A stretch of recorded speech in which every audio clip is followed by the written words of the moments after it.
Hello and welcome back to another instalment of my Porsche Macan rebuild. All the way from Latvia, actually come some head airbags, both sides. So I'm going to get them out the packaging, which is coming, and get them fitted. There's not too much, hopefully, to it. There's the two cap nuts holding these in, and then there's obviously all these little brackets that should just push, as fittings just push in right the way along. So I'll get this unwrapped and I'll just start getting them put in. The head airbags are now in on both sides, and that's allowed me to get all the trim back from front to back. So we'll start with what obviously I did.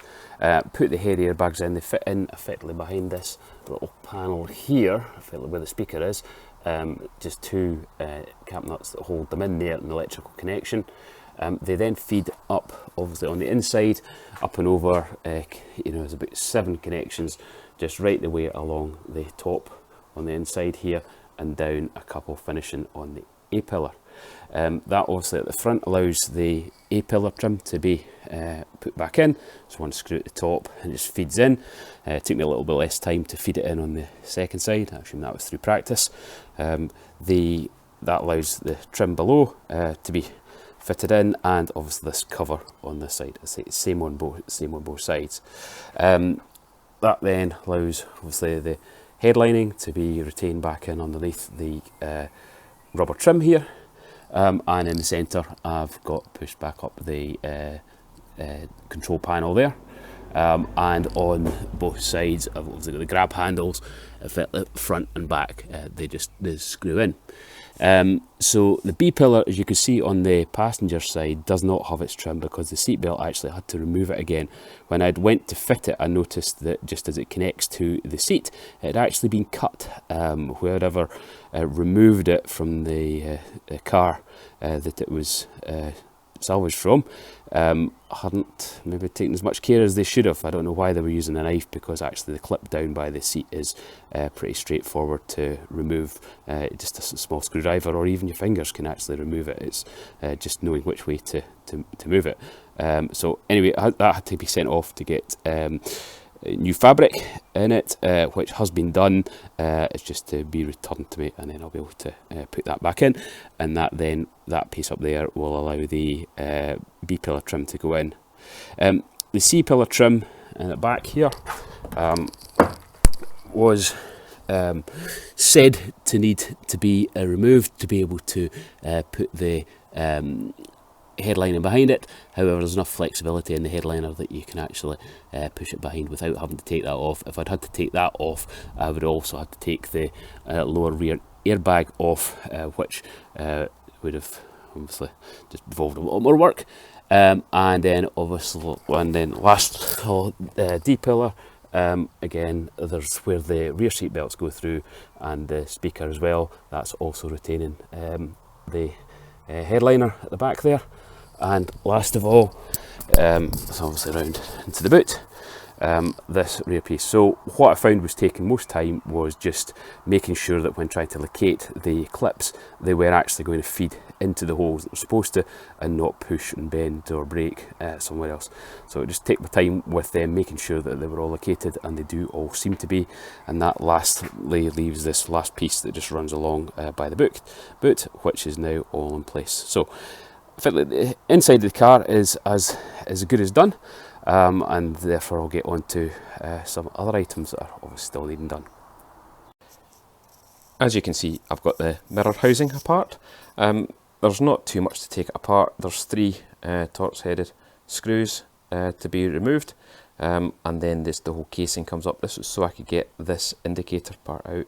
You can see how it's all broken here in the plastic. I don't know, it probably still would work, but clearly needs to be replaced.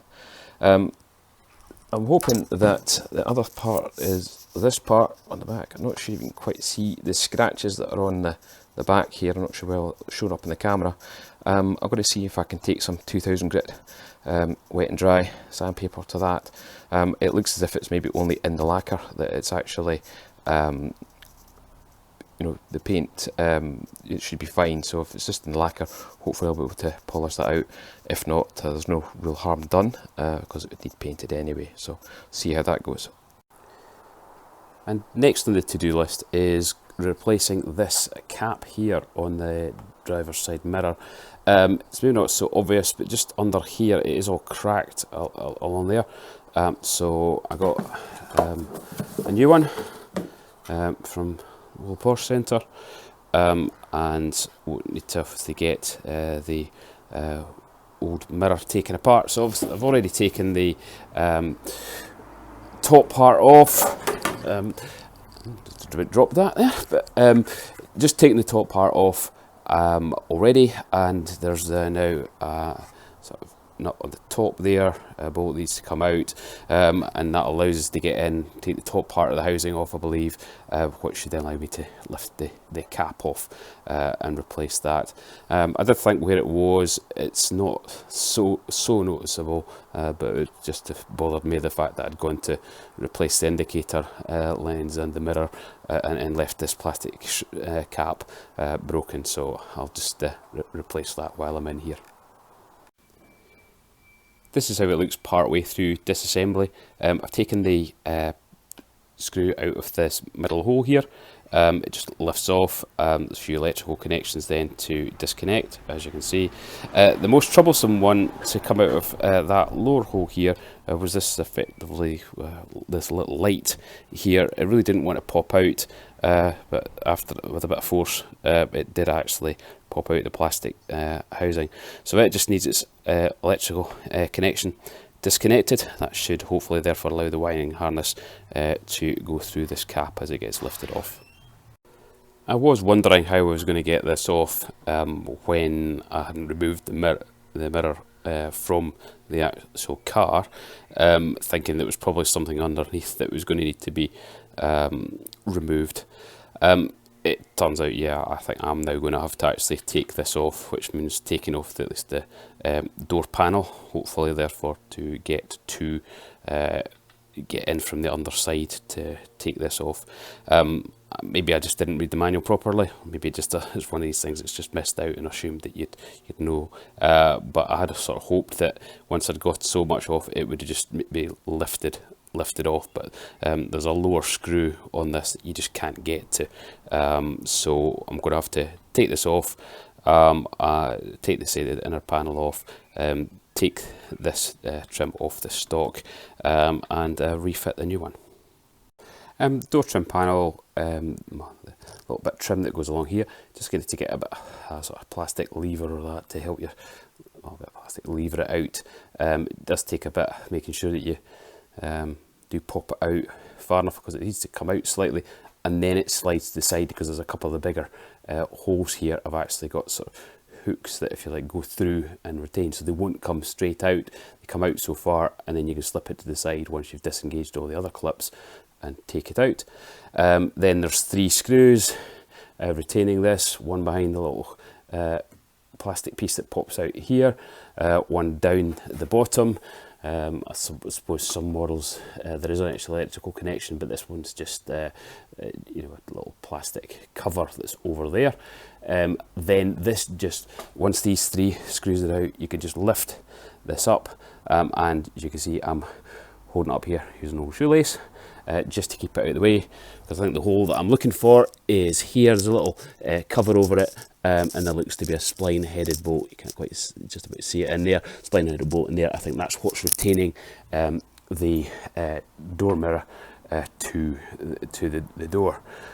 So plan to now take the spline holder bolt out. Hopefully that'll come off. That'll allow me to then replace that lower bit of plastic and reverse the procedure and to put it all back together. Well, as you can see, it's now off. There's a few trials along the way. So this, where this bolt goes, you can see at the bottom there, just where my thumb is, that's obviously accessed from the inside, and the bit that you need to be really careful with is once you take it out, you don't drop it. So I felt like I loosened it as far as I dare, and then put in a sort of a magnetic grab to try and twist out the last little bit, and make sure that it came out without falling into the door, because that would have just been a nightmare to start getting that back out. Once it's effectively leave it out a little bit, there's still a couple of little clips on the electrical harness. Just around and show them.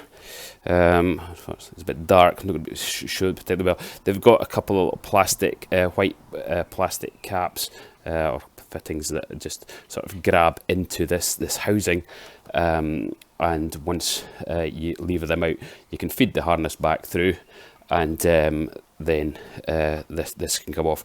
So I think there's maybe one screw that's actually just retaining the main bracket. I'll take that off and fit the new one, and then get back into actually feeding the harness back through, and obviously trying to fit it all back up. At the top there, you'll see that missing bit of plastic. There's further cracking on here as well, on the old piece, and obviously this is the new one. Still to be fitted. But that's probably a good hour's work extra to get all these bits off, and hopefully not quite as much to put it back, but I just need to be careful that I do put it all back in the right order. So everything is back in except for this last bit of trim. You can see the hooks on the back that was mentioned earlier. They will just locate in there, and then I'll have to push that home. So bolt was back in this side to retain this mount for the mirror. I forgot what it was doing. I'd been at it so long. So that's retains in there.